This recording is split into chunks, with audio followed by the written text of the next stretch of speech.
네, 오늘은 지식산업센터 투자에 관한 경험을 공유하고자 합니다. 일단 저는 신탁회사, 회계법인, 그리고 글로벌 부동산 컨설팅 펌에서 약 13년 동안 근무한 경험이 있고요. 그리고 무엇보다도 제가 최근에 지인과 직접 투자한 경험이 있기 때문에 이 이야기를 공유하고자 합니다.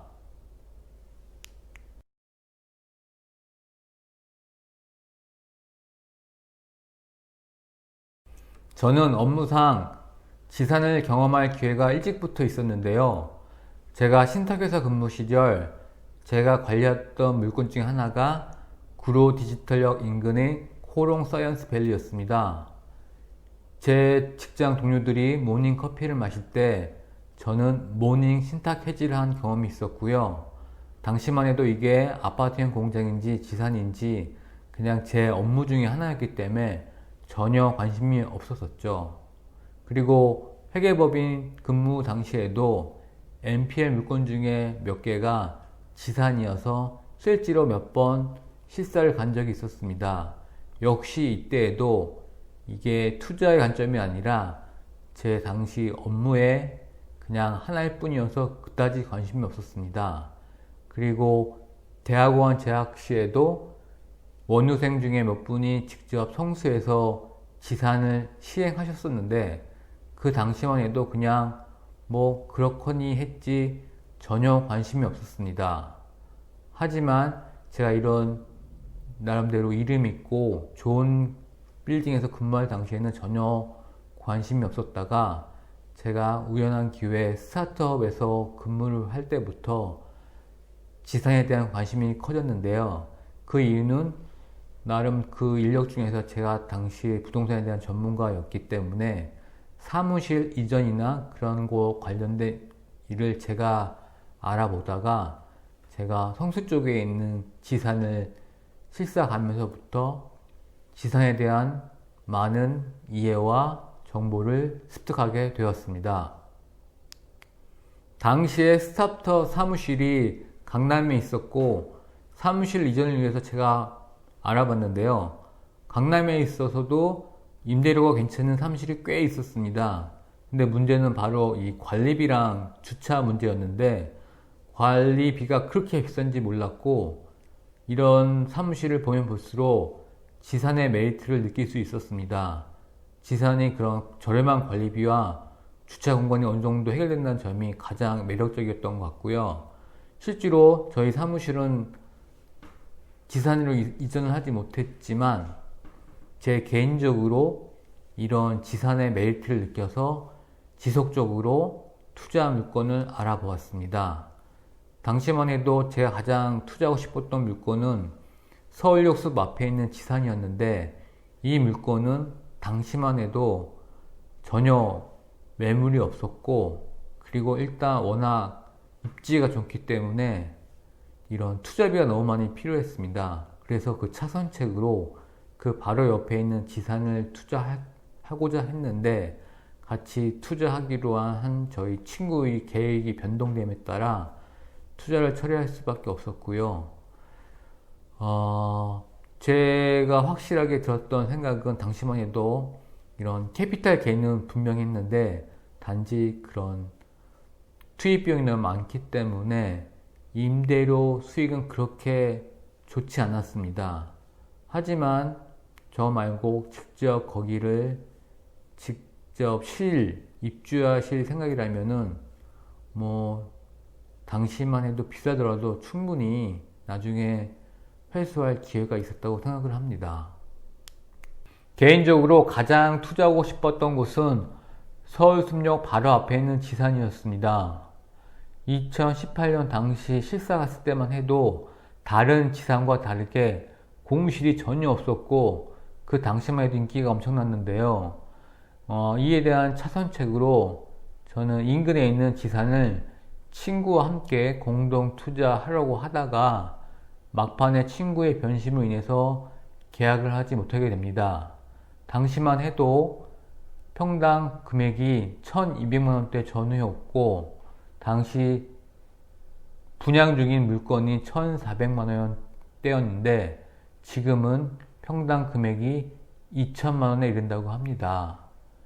그래서 당시에 그럼 개인으로나마 소액으로 투자할 수 있는 물건이 있냐고 물어봤더니 일단 성수에서는 그 금액으로는 힘들다는 얘기를 들었습니다. 그래서 지인의 소개로 과천 지산을 계약하기 위해 1년을 기다렸습니다. 올 여름에 사전 청약했음에도 불구하고 아시다시피 당시에 뜨거운 인기 때문에 거기서 요구하는 수준이 상당히 높았습니다. 그래서 개인 사업자는 자격이 안 되고 법인일지라도 일정 규모 이상이 되지 않으면 계약 대상자가 되지 않기 때문에 일단 청약에 실패했고요. 이에 지인의 그런 또 다른 대안으로 용인과 금정의 두 물건을 소개받았고, 그리고 제 개인적으로도 어떤 온라인상에서 어떤 분이 본인 물건을 매도하고 싶다는 글을 봤기 때문에 인근에 그런 실사를 갔었는데, 일단 용인은 제가 선호하지 않는 지역이라서 일단 제외했고, 이 금정과 그 또 다른 사이트를 제가 실사를 갔었는데 알고 보니 금정이 제가 2008년 회계법인 근무 당시에 어떤 A 제약회사의 그런 부지를 개발하기 위해 찾아갔던 곳이었는데 바로 그 부지 뒤였습니다. 아무튼 저는 개인적으로 이 금정에 위치한 그 지산이 마음에 들어서 이번에 정계약을 하였습니다. 제가 이곳에 투자하기로 한 결정적인 이유는 제가 생각하는 지산이 입지에 가장 부합했기 때문이고요. 그 구체적인 걸 들자면 일단 지하철역과의 거리가 가깝고 인근에 회사가 얼마나 많이 있는가 였습니다.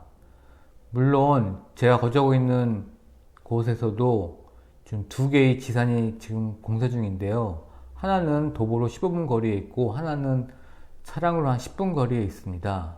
제가 당시에 둘 다 모델하우스를 다녀왔고, 그리고 그 당시에도 그랬고 지금도 생각하는 점은 일단 둘 다 대중교통이 그렇게 썩 좋은 편도 아니고, 그리고 인근에 회사가 많지 않아서 과연 이렇게 많은 공급 물량을 소화할 수 있을까 하는 의문이 해결되지 않기 때문에 이곳에는 투자를 하지 않았고요. 그리고 성수나 과천 같은 경우에도 분명히 자본이익은 실현이 가능하다고 저는 믿습니다. 하지만 저는 자본이익보다 임대 수익률이 중요했기 때문에 일단 보다 합리적인 가격으로 매입할 수 있는 곳이 필요했기 때문에 이 입지와 이런 임대 수익률 조건이 맞다고 생각해서 이런 금정에 투자하게 되었습니다. 제가 이곳을 수확해 보면 일단 강점으로는 금정역 인근으로서 접근성이 매우 우수하다는 점이 지금 강점으로 뽑을 수 있겠고요.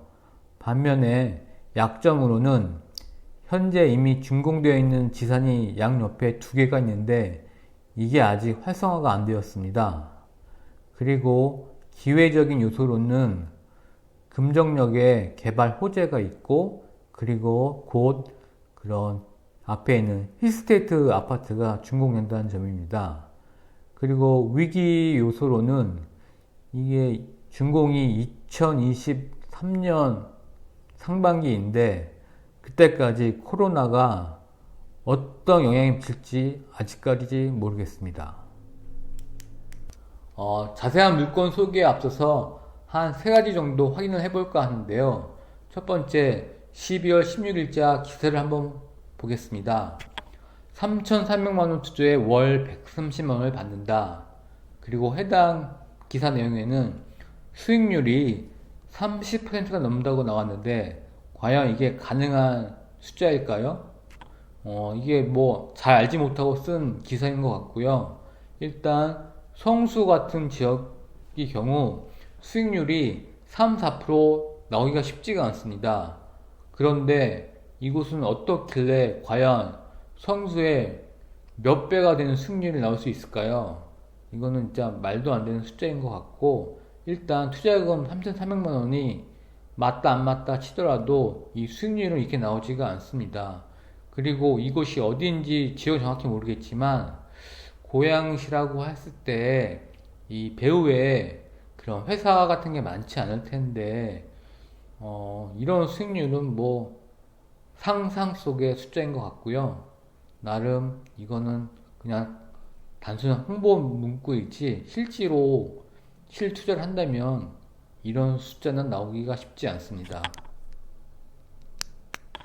두 번째는 제 지인에게서 금정에 있는 지산과 광명에 있는 지산을 비교해달라는 질문을 받았고요.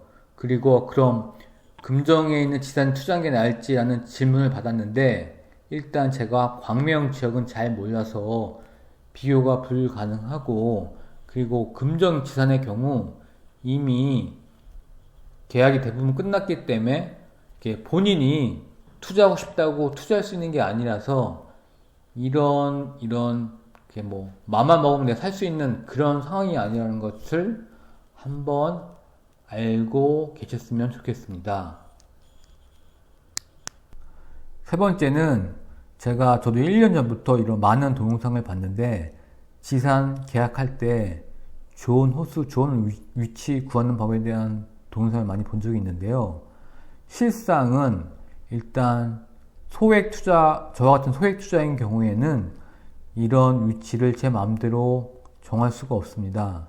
본인이 일단 어느 정도의 그런 바잉 파워, 뭐 세네 곳을 계약한다던가 그럴 경우에는 좀 선택의 여지가 있지만 저 같은 경우에 뭐 서비스가 많은 코너 자리를 저한테 주지는 않습니다. 왜냐면 그런 좋은 자리는 많은 투자를 하고 추가로 어떤 옵션이 있기 때문에 제가 몇 층에 몇 호를 원한다고 해서 저한테 기회가 오지 않거든요. 그러니 일반 뭐 소액 투자자인 경우에는 이거에 너무 연연할 필요가 없고 일단 이 방법은 인기가 많은 지산인 경우에는 거의 그런 적용할 수 없는 내용이 맞다고 생각합니다.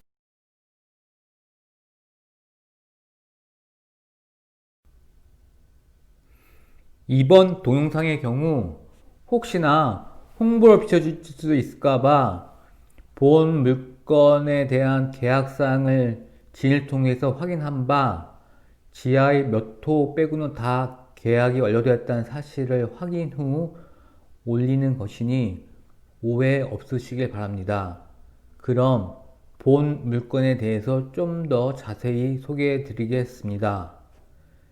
이번 물건의 경우 12월 초에 안양시로부터 이와 같은 분양 공고 승인을 받았고요.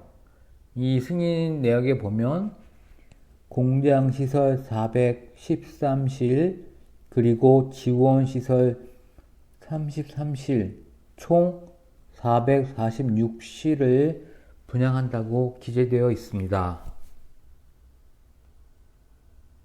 그리하여 미뤄지고 미뤘던 분양 공고가 12월 초에 나와서 12월 초에 정계약을 진행하였습니다.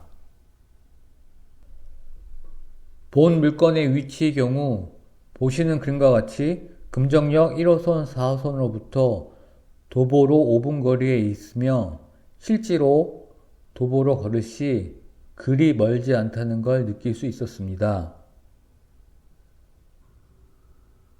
본 그림은 모델하우스의 모형이고 도로변 측면에서 바라본 모습입니다. 업무형 공장의 경우 전용률은 48.16%로 확인할 수 있었습니다. 본 평면에서 확인할 수 있듯이 양쪽 사이드 호실이 서비스 면적이 많은데 이런 서비스 면적이 많은 호실을 매수하기 위해서는 이 호수뿐만 아니라 주변의 여러 호실을 연속으로 매수해야만 이런 사이드 호수를 매입할 수 있다고 합니다. 혜택을 살펴보면 대출 최대 90% 그리고 중도금 전액 무이자 그리고 취득세 및 재산세 감면이라고 기재되어 있는데요. 중도금과 취득세 재산세 감면은 일반적으로 공통적으로 적용되는 사항이고, 대출의 경우 아무리 신용도가 좋아도 90%까지 나올 수 있을까 하는 의문이 드는데, 일단 이건 그냥 홍보 문구에 지나지 않을 것 같습니다. 나중에 대출이 실행될 때 과연 몇 프로까지 되는지 다시 한번 동영상을 올리도록 하겠습니다. 계약서 내용 중 일반적인 내용 말고 약간 특이사항의 내용을 한번 살펴보면 제3조 분양물건의 이용 제한 중에서 이런 지식산업센터에 입주 불가능한 업종으로 계약을 변경하거나 입주하거나 임대할 수 없다고 기재되어 있습니다. 이게 예전보다는 좀 더 계약 시 이런 규제가 좀 더 심해졌다고 들었습니다. 두 번째로 계약서에서 눈에 띄는 내용으로는 이 화재보험에 관한 내용이 있는데, 여기 보시면 을은 화재보험에 가입하여야 하며 이는 지정하는 보험회사에서 해야 된다고 나왔는데, 이 점이 약간 저는 처음 보는 계약서 문구인 것 같습니다. 마지막으로 이런 냉난방기 옵션에 관해서 궁금하였는데, 이 계약서 조항을 보시면 각 실별 냉난방기가 옵션으로 설치되어 있다는 것을 확인할 수 있었습니다.